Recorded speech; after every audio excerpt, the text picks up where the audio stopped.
Our son got sick in May of 1977. I remember riding the elevator holding Scotty, and I remember looking at the doctor knowing that he knew the results of the test, but he didn't say a word. So we got up into his office, and I'm sitting here, and Scotty's in my lap, and Sue sat next to me, and he said, your son has acute leukemia. He got down to 17 pounds just literally after his 4th birthday. And I remember going down to the hospital we took him home in September, October. And I thought, no family should go through this. We are Ron and Susie Kahn, and we are some of the founding trustees for Ronald McDonald House. Our involvement was the result of our daughter having a rare form of eye cancer. It's pretty devastating to get a diagnosis of cancer for your child, as you might imagine. We spent many sleepless nights. That chemotherapy was extremely rough. Our daughter was quite ill with it, and all of that was challenging. I am Albert Kirshner, and this is my wife, Nancy. We have been with Ronald McDonald House since the very beginning in Cleveland.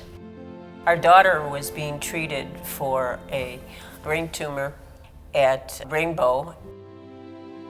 We had so many radiation treatments and chemotherapy.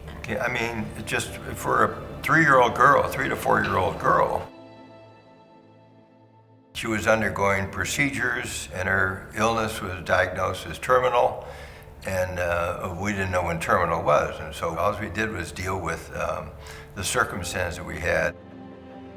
I'm Bobby Watson, and we have a daughter who developed leukemia. This was about 40-some years ago, and when you thought of leukemia, you thought, it's over, it's all over.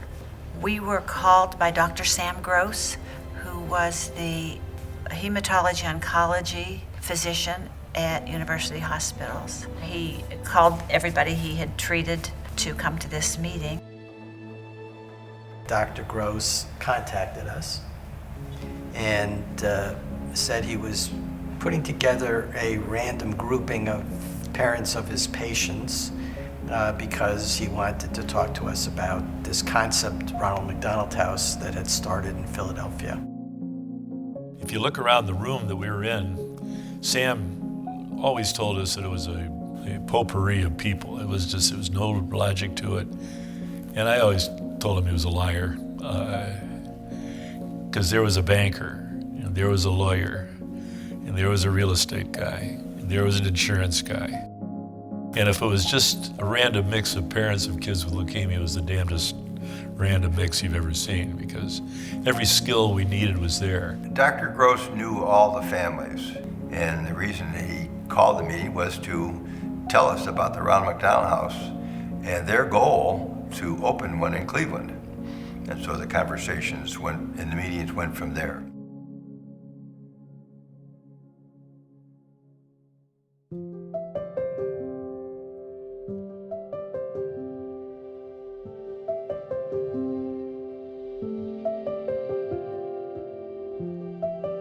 After that very first meeting, we had some subsequent meetings.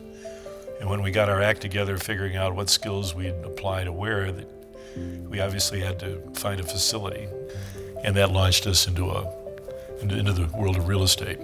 We didn't want to be on property owned by the hospital. We always wanted our organization to be independent and self-sustaining, and we wanted to remain neutral. Steve Zayak and Dr. Sam Gross actually walked the pavement and found a college motel. It was a no-tell motel, but it was exciting to be able to have that place right there in the corner when they're looking on all the side streets all over the University Circle area, and here's a place right on Euclid Avenue, a couple short steps from University Hospital, so it was grand.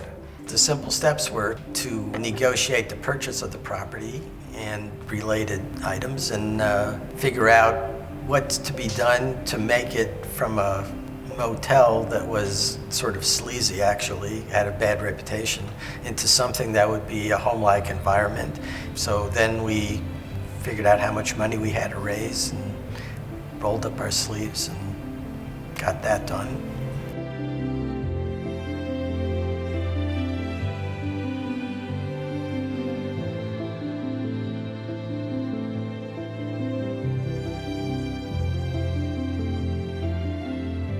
We had to get the McDonald operators involved because that's where the money, ongoing money, was going to come from.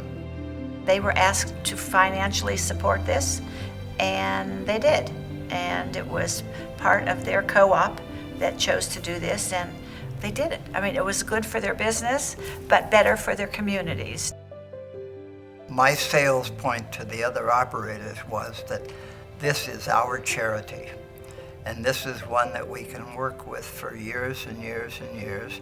But to get the operators involved, I mean, this is serious business. To have a businessman say, yes, I will give you money from here on out, and not knowing how many years that might be. So I'm proud of being able to get the operators involved.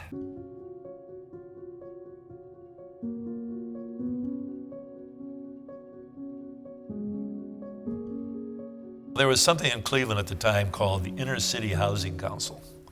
And the Inner City Housing Council was a nonprofit corporation set up to loan money to nonprofits who wanted to expand their space.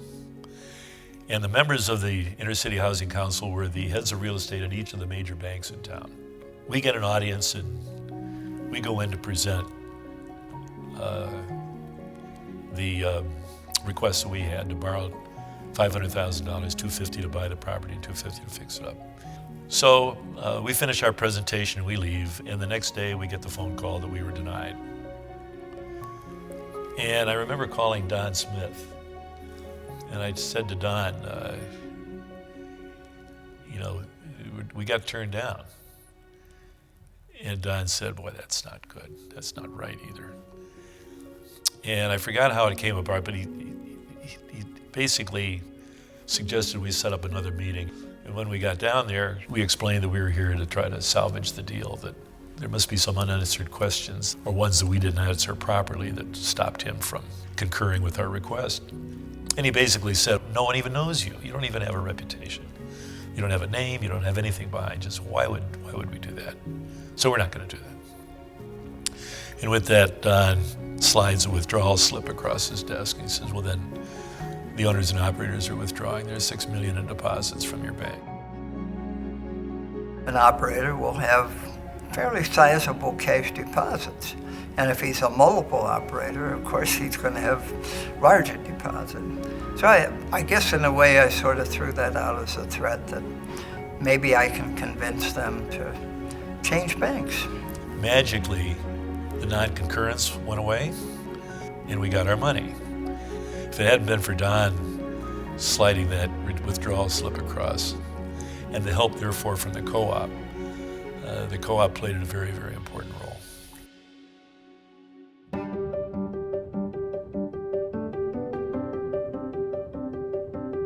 Our organization has always been a roll-up-your-sleeves type of organization. All the people who were members of the board were not just there as figureheads because they had a name in the community. They were there because it meant something to them. They were actively participating in our endeavor.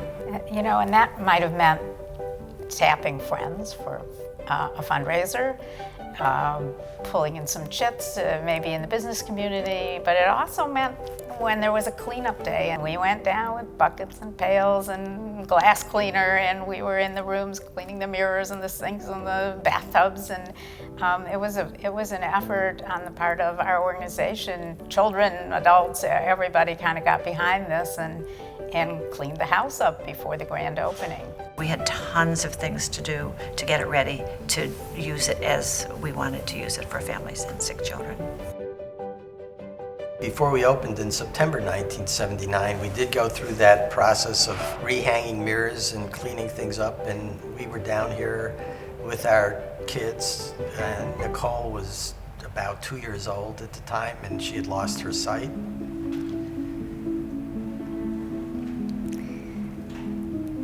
But she was helping. She was cleaning a mirror, and of course she knew what to do. We showed her what to do with the spray cleaner and with the white rag that she had, but she kept asking, so is it clean?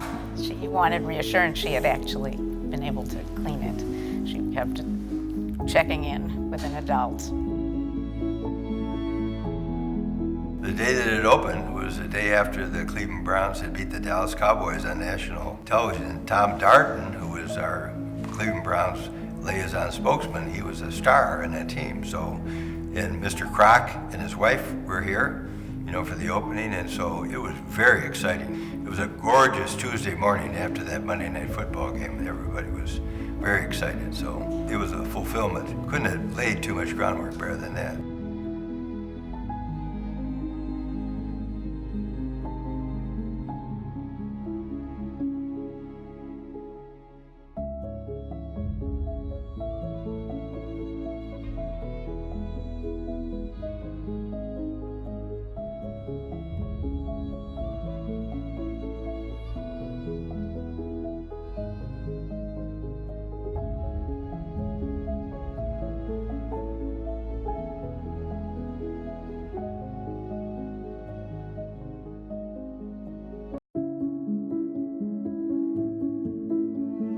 Ronald McDonald House today has grown so much in 40 years, going from one volunteer staff person to the support that we have today. And so it's so far-reaching, the amount of support that's necessary that helps that family. Coming to a community that there's so many people that are staying in a home, and you can see that something very important is going on. We started out under the name Oncology Services, but obviously for us, it meant a lot more than just children with cancer. It meant children with any disease, or even children that are seriously injured. Our doors would be open to them. It becomes synonymous with our son and children like him. You wind up managing your expectations. You wind up understanding people that are different. You're overwhelmed with this idea of not letting anybody down and continuing to do the right thing. And that helps you with your own value system. It's really a big idea, and there were a lot of moving parts to getting it established. So it's hugely gratifying to walk in and say, wow, we did a good thing. Today, I don't think there's anyone's life who hasn't been touched by someone who has had a sick child. So, in that way, it's been very gratifying. There's no politics, there's no religion, there's nothing to separate you, only to bring you together as parents and as families. That's the common bond, and there's nothing not to like about Ronald McDonald House. Well, there will always be sick children, and you come to the best place where your children can get the best medical help, and it is Cleveland right now for many, many, many people. And for a while, I thought people thought the Ronald McDonald House, the children got sick and they didn't live. But that's not the truth. No, the real truth is that people get well here. A few have more trouble than others, but helping people be well, that's at the very heart of Ronald McDonald House. And it all started back in a little motel on the corner.